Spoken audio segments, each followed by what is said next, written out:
everyone, and welcome to Collections Uncovered. My name is Lori Williamson, and I'm the Outreach Coordinator for the Minnesota Historical Society Collections and Library. And with me today is Sandra Ryerson, my friend and colleague. Hi, Sandra.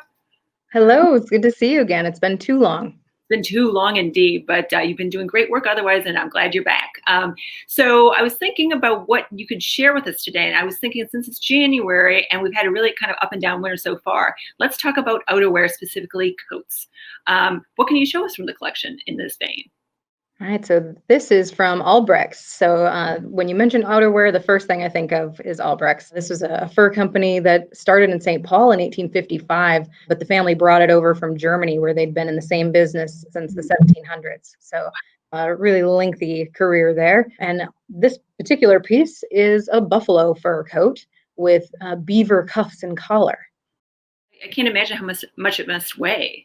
Yeah, this is a very heavy coat. It's from the 1880s, and just lifting this, I of course haven't worn it, but just lifting it is quite the experience. Wow, that's very cool. Do you have another example from Albrechts? I sure do. Yeah, we're going to fast forward a whole century. This is from the 1980s. This is a lady's coat, and it's synthetic fur. And Albrechts was actually the very first store in the United States to manufacture coats out of Borgana, which is that synthetic for fur. And they started that in the 50s. This, of course, is from the 80s. It's a very 80s piece to me, I think. It's wow. It's so, the contrast could not be more stark between the buffalo robe and this. Yeah, although here you still have some leather, so you still have some animal materials involved. Yeah, okay, so it's not all of that. But what other kind of coats and different materials do we have in the collection? Well, January in Minnesota, how do you not think of the Winter Carnival, right? So this one dates to 1914, and Great Northern Railway was one of the many businesses that sponsored the carnival. And you can see the Glacier Park badge on the jacket. And the jacket is kind of reminiscent of a Hudson Bay blanket, not quite a match, but this coat is made of wool, so another animal material. Yeah. I love the patch. That's so great. They had to have the patches on Keep Straight which group they're in, I suppose, because there were so many of them at the time. Right, yeah, this is the marching unit from Great Northern. Yes, awesome. Do we have any royalty examples of outerwear?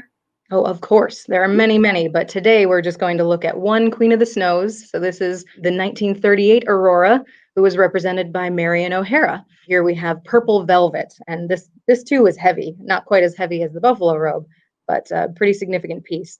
And the collar pops, which is pretty fabulous. I had this one on exhibit in the library a few years ago, but this has a bit of animal material. It's got fur trim. Very nice. It's a beautiful piece. I was doing a tour once back in the days when we could do that, and somebody thought they assumed it was Prince's immediately, but I told them I understand why you think that, but it's not. So okay, so we have a lot of natural materials and fibers being used in coats. What are we looking at in more modern collections? When we move on from buffalo and beaver and wool, then we get to Borgana, but this is even fancier. This is Gore-Tex and Velcro. And this dates to 2000 when Anne Bancroft went to Antarctica with Liv Arneson. So this was used in a place far colder than here. Wow, yeah, and I guess you need the space age materials there, but also here in Minnesota too. So, that's great. Wow. Yeah, I'm not sure I would want to move through Antarctica in buffalo fur. I think Gore-Tex would be a bit lighter and easier to move around in.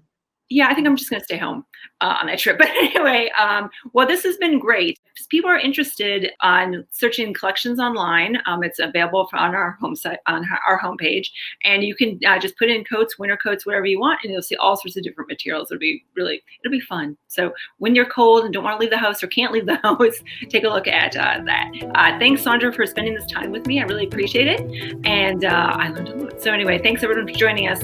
Take care. Yeah.